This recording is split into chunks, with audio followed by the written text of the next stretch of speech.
Alright, this time I'm going to do some Arrow Blu-rays. You know, they're pretty known for being extremely deluxe and lavish in their presentations of all kinds of cult and classic cinema. Started in Britain and now they're putting out their catalog over here.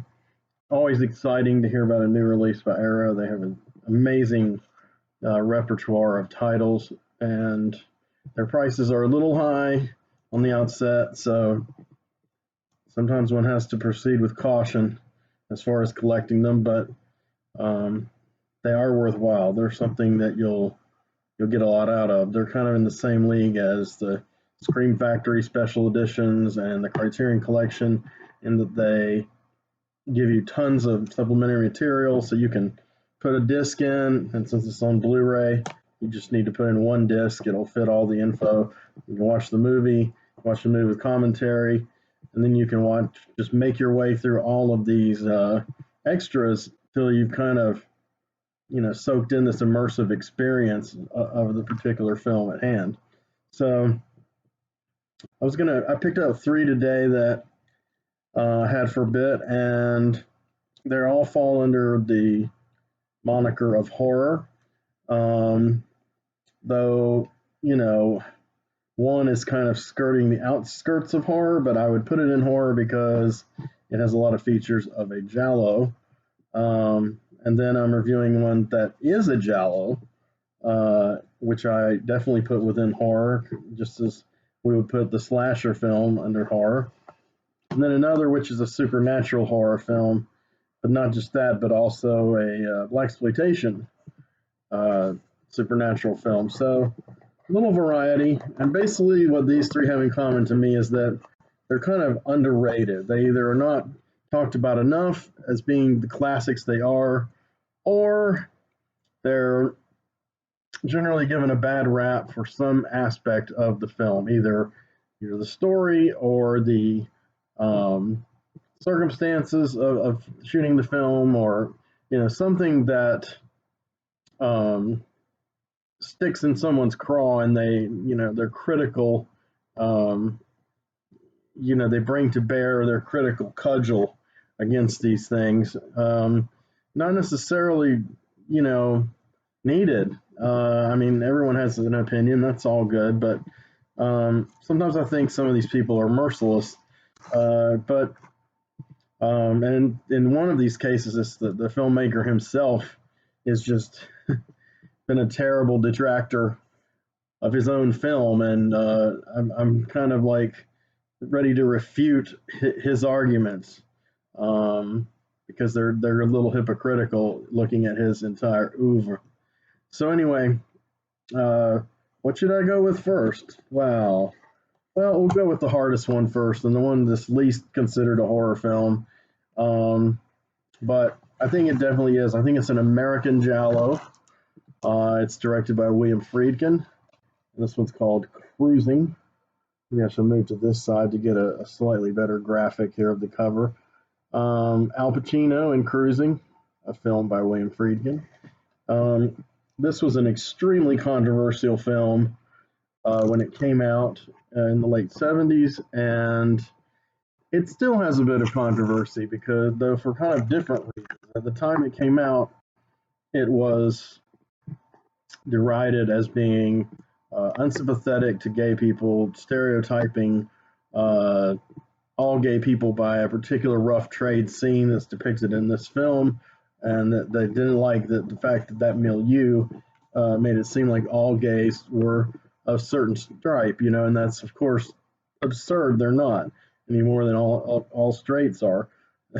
I can call us straights, all heteros. So, it's nowadays, I think it would just be considered politically incorrect. I think it wouldn't be just the gay community, but probably, other communities on the liberal to left side of the spectrum that might view it as being insensitive or, a bit stereotypical. But the fact it still has this power to rankle people after 40 years is pretty good indicator that it was onto something, and that is in keeping with the idea that it's an American giallo. The giallos were always politically incorrect. The giallos will will never please everyone. They'll always shock someone and offend someone. Their sexual politics are hardly progressive. However, they are very graphic and unabashed in their presentation, and that's one of the key elements of the giallo. So, if you substituted, say, a female lead character who goes into like a lesbian scenario and has this kind of um, the same kind of scenes with women, um, and a kind of a strange subculture in order to solve a mystery. Yeah, it'd be an Italian giallo, and no one would think twice about it, except those few morons who are, homophobic about lesbians. But, the thing is, since it's two males and it was in America and it was a different kind of milieu, they weren't really ready for this kind of storytelling. But Friedkin was always ahead of the curve as far as storytelling. He was always taking ideas from European films, and I don't know that he deliberately mimicked a giallo in this film, but the structure is there, and certainly, like I said, the decadence is there. And if it had been, two women involved in some of the same idea, same scenes, and a woman killer killing these women after seducing them, it would have been a huge hit in Italy in 1975. I mean, and it would it would be a classic nowadays. So cruising is just really head on uh, butting heads with the homophobia about male homosexuality, and that's really also what makes it is a progressively politically it is progressive in its sexual politics in that sense. Though some people would say it is retrogressive, but simply depicting one subculture of an entire sexual orientation is not, and depicting it fairly accurately according to all accounts, at least at that time. Um, that's not an indictment, and there is a disclaimer at the beginning that they slapped on there, and I think the disclaimer is right on the money. It's like it's just like there's a disclaimer on Scarface that we're not saying all Cuban Americans are gangsters, but there are plenty of gangsters who are Cuban Americans.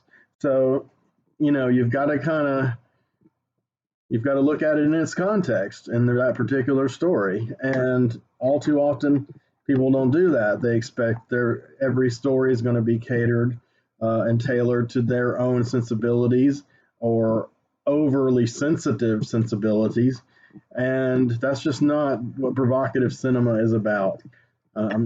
So they should go ahead and just stick with that Will Ferrell romantic comedy and just stop trying to comment on stuff like this.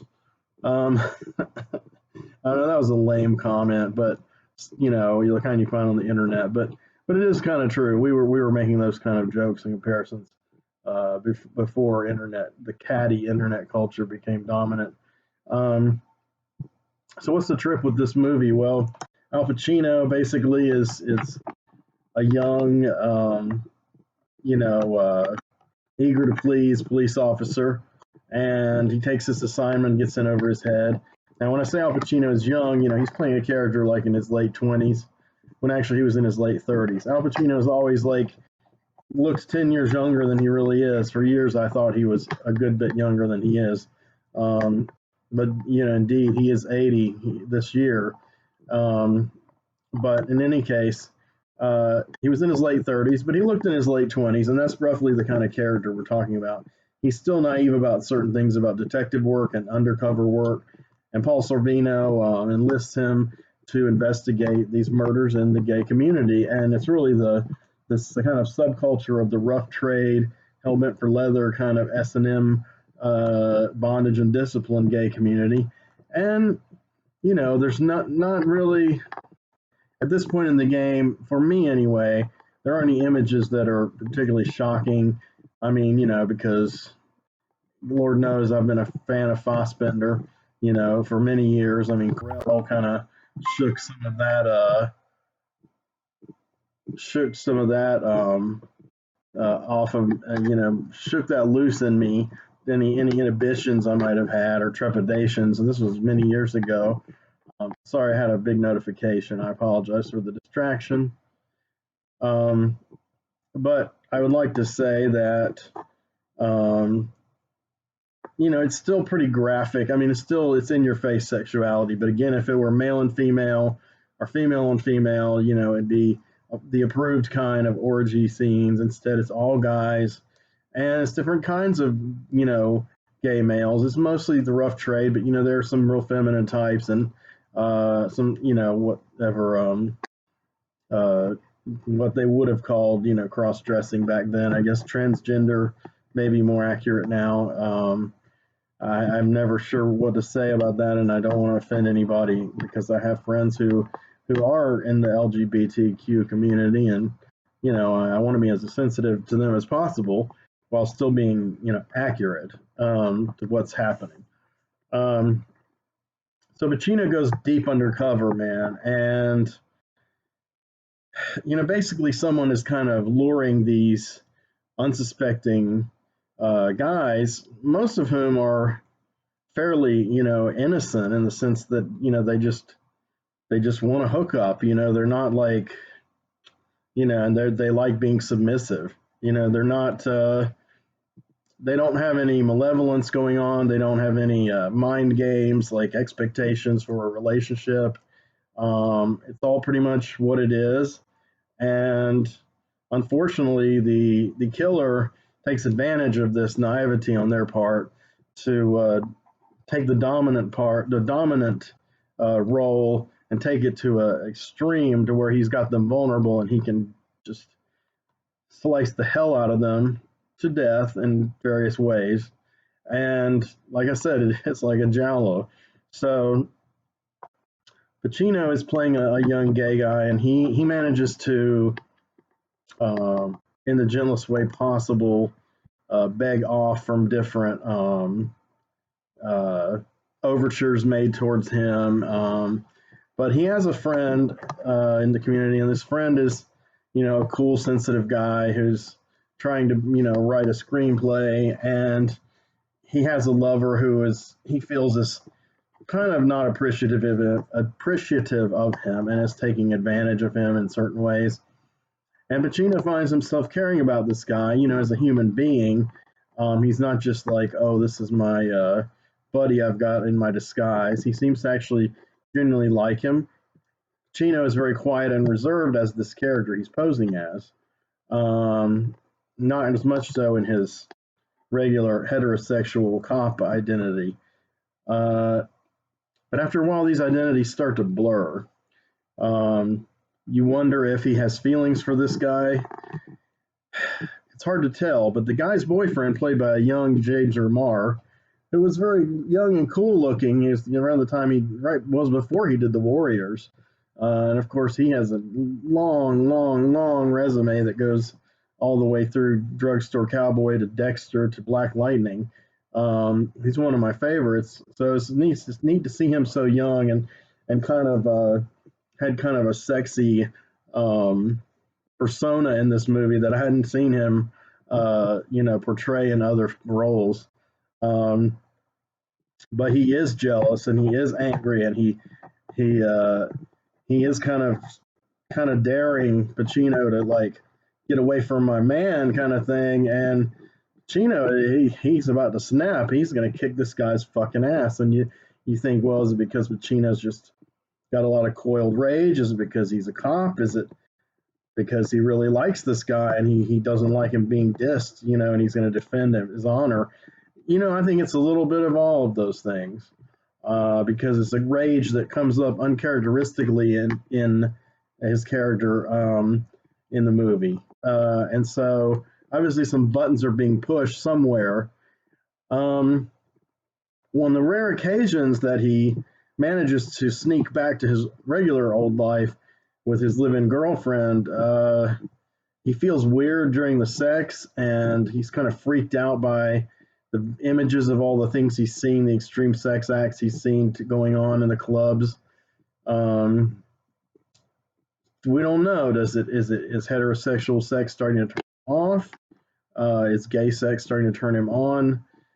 He's so subdued, it's really hard to say. He keeps this close to the vest. The character keeps it close to the vest, and Pacino's performance does as well, which I think is pretty masterful because when you get to the ending, you seemingly have solved the murders, and yet there's one other murder which they think is the last murder by this particular serial killer, who is none of the characters I've already named. And of course, there's red herrings all over the place. Like I said, American Giallo. But he is apprehended, but another murder takes place, and there's kind of this broad hint that, well, there's an obvious hint that the James Remar character may have perpetrated the murder, but there's a broad hint that Pacino himself may have done it to kill off his, burgeoning, homosexual side. Um, it's kind of fascinating. You have to kind of watch the movie ending a few times, and I've seen the movie when I saw this Blu-ray. That was the third time ever that I'd seen it, and you know, yeah, it's one you got to kind of think about and wonder about the ending. Where is his head at in the end? What has this done to him? Is it something it's got to be something that's already inside of him, because if Friedkin is making the statement that, hey, this cop goes, undercover, and then, it turns him gay being around these people, then that's kind of a lame stereotype that's been pretty much disproven, time and time again. Just like seeing violent videos is going to make me go out and become a serial killer. No, not. And so it's something that's submerged within his character, but since his character is so close to the vest, he doesn't really, the audience has to kind of fill in the blanks, and that's okay. That's cool. That can be challenging, and the audience always has to be thinking, because in these kind of films, Ernesto Gastaldi, who I've really recently gotten to know on Facebook, who was kind of the master Giallo writer. He's now about 80. He's in one of my film groups, and he's always talking about these different techniques for how to, you're going ahead of the writer is going ahead of the audience, but the audience is trying to catch up, and there's kind of this. He doesn't put it this way exactly, but I would call it almost like a cat and a mouse between the viewer and the writer. And so the writer has to make the story be airtight so that by the end of the film, it all makes sense. In other words, then if you rewatch the movie and got to the end, then nothing in the movie would have, no red herrings or MacGuffins would have contradicted that ending. And that's very tight mystery writing, and he's totally right about that.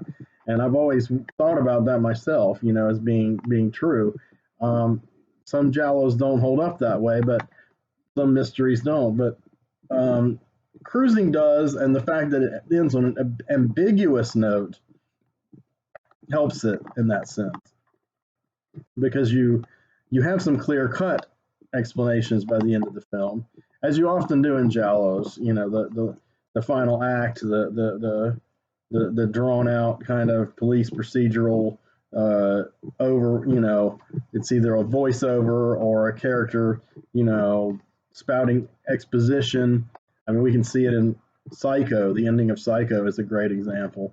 The ending of Bird of the Crystal Plumage, there's a little bit of that here at the end. And, I think it's a successful movie. I think it's underrated. I think it's had a bad reputation, which is becoming rehabilitated. And I hope now people seeing this Blu-ray can go, this is a really cool fucking movie. It's very interesting. It's very probing psychologically. It's very daring for a Hollywood movie of its time.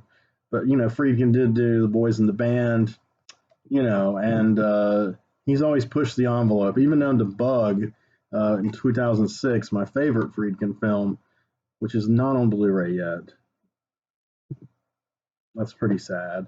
But anyway, I'm going to go ahead and head out this time. Actually, I did pick 3 movies, but I don't want to do a whole long, ponderous video. I want to keep the quality above the quantity.